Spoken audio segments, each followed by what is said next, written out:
मिट्टी जब इकट्ठा होती है तो ईंट बनते हैं, और जब ईंट इकट्ठा होते हैं तो दीवार बनती है, और जब दीवार इकट्ठा होते हैं तो एक घर बनते हैं, और जब एक घर इकट्ठा होते हैं तो एक मोहल्ला या गांव बनते हैं, और जब मोहल्ला इकट्ठा होते हैं तो एक शहर बसते हैं। जब ये बेजुबान इकट्ठा हो सकते हैं तो हम इंसान इकट्ठा क्यों नहीं हो सकते हैं? Dear viewers, how are you? I think you are very well. Welcome back our MS Rahman channel. I will talk to you about new topic. Please listen carefully full video and subscribe our MS Rahman channel. Like, share and comment. तुम मंदिर की आरती मैं मस्जिद की अजान, तुम मंदिर की आरती मैं मस्जिद की अजान। एडवांस में ईद मुबारक हो तुमको मेरे प्यारे हिंदुस्तान। मेरे प्यारे व्यूअर्स, आज 28वां रोज़ा है। एक तरफ से खुशी का या हैप्पीनेस का फीलिंग हो रहा है, और एक तरफ से अंदर सैडनेस यानी दुखी छाई हुई है। मैं इसलिए ये बात बोल रहा हूँ कि रमज़ानुल मुबारक या पवित्र महीना चंद लम्हों के बाद हमसे अलविदा होने वाला है। इस बात पे हमें दुखी है, और चंद घंटों के बाद एक खुशी का दिन आने वाला है जिसे हम लोग ईद उल फित्र के नाम से जानते हैं। मेरे प्यारे सब्सक्राइबर, इस साल हम लोग बड़ी ही धूमधाम के साथ विदाउट कोई बाउंडेशन, विदाउट हेजिटेशन ईदगाह में जाके खुले मंच में खुले आम फ्रीडम होकर इस त्यौहार का, ईद उल फित्र का वी विल सेलिब्रेट, हम लोग ईद मनाएंगे। इससे रिलेटेड मैं कुछ बातें आप लोगों को अकॉर्डिंग टू हदीस कुरान बताऊंगा। प्लीज़ आप लोग इस पर वर्क करेंगे। अल्लाह के नबी सल्लल्लाहु अलैहि वसल्लम ईद के दिन फजर की नमाज़ पढ़ के आते थे, और जब ईद की नमाज़ पढ़ने के लिए जाते थे तो अल्लाह के नबी कुछ मिठाइयाँ खा कर जाते थे। ताक आदत में खजूरें खाकर जाते थे, 1 खजूर, 3 खजूर या 5 खजूर इस तरह की खाकर जाते थे।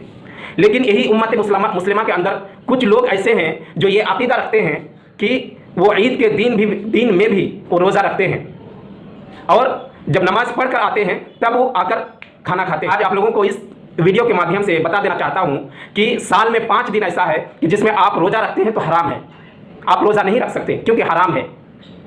पहला ईद उल फित्र, दूसरा ईद उल अजहा, तीसरा अय्याम तशरीक के दिन होते हैं, यानी 5 दिन। अय्याम तशरीक वो दिन होते हैं जो ईद उल अजहा जो हम लोग 10वें तारीख को सेलिब्रेट करते हैं, 10वें जिलहिज्जा को, तो उसके बाद अय्याम तशरीक शुरू हो जाते हैं, यानी 11वें जिलहिज्जा, 12वें जिलहिज्जा और 13वें जिलहिज्जा, ये अय्याम तशरीक कहा जाता है। इन दिनों में आप रोज़ा नहीं रख सकते क्योंकि ये खाने पीने का दिन होता है। तो साल में 5 दिन आप रोज़ा नहीं रख सकते क्योंकि वो दिन हराम है। तो आप ईद उल फित्र के दिन रोज़ा ना रखें। ये सुन्नत है कि आप कुछ मिठाइयाँ खा कर जाएँ नमाज़ पढ़ने के लिए। जब आप नमाज़ पढ़ने के लिए जाते हैं तो रास्ते में आप ये तकबीर पढ़ें, अल्लाहु अकबर, ला इलाहा इल्लल्लाह अल्लाहु अकबर वलिल्लाहिल हम्द। फिर मैं रिपीट करूंगा, अल्लाहु अकबर, ला इलाहा इल्लल्लाह अल्लाहु अकबर वलिल्लाहिल हम्द। जब हज़रत उम्मे आतिया रज़ियल्लाहु ताला अन्हा से रवायत है, वो कहती हैं कि अल्लाह के नबी सल्लल्लाहु अलैहि वसल्लम ने मुझे हुक्म दिया कि आप जो है पर्दा नशीन औरतें और हाज वाली औरतें को लेकर ईदगाह में आए, क्योंकि वो नमाज और दुआ में शरीक होंगी। तो आप इस बात का भ्रम ना रखें क्योंकि वो नमाज और दुआ में शरीक होंगी। हम जानते हैं कि पीरियड्स वाली औरतें मस्जिद में नहीं जा सकती हैं, लेकिन ये ईदगाह है, ईदगाह में जा सकती हैं। हदीस में फरमाया कि वो नमाज और दुआ में शरीक हो सकती हैं, यानी जो पाक हैं वो नमाज पढ़ेंगी, और जो पीरियड वाली हैं वो नमाज पढ़ने के वक्त उस साइड में बैठ जाएंगी। जब इमाम दुआ करेंगे तो उसमें शामिल होंगी और खुतबा सुनेंगी। तो अल्लाह के नबी सल्लल्लाहु अलैहि वसल्लम ने फरमाया कि आप औरतों को भी लेकर ईदगाह में आएँ ताकि वो भी खुशी में शामिल हों। मेरे प्यारे सब्सक्राइबर, ये सुन्नत है कि आप जब नमाज से फारिग हो जाएं तो रास्ता बदल कर जाएं। जिस रास्ते से होकर आप ईदगाह गए उस रास्ते को छोड़कर आप रास्ता बदल के आप नमाज पढ़ने के लिए जाएं, फिर या घर आए। मेरे प्यारे सब्सक्राइबर, ये थी ईद की कुछ चंद बातें, और ईद उल फित्र से मैं रिलेटेड कुछ बातें बता दूं कि ईद उल फित्र जब आप अदा करते हैं तो आप जो है ईद की नमाज़ पढ़ने से पहले ही ईद उल फित्र अदा कर दें।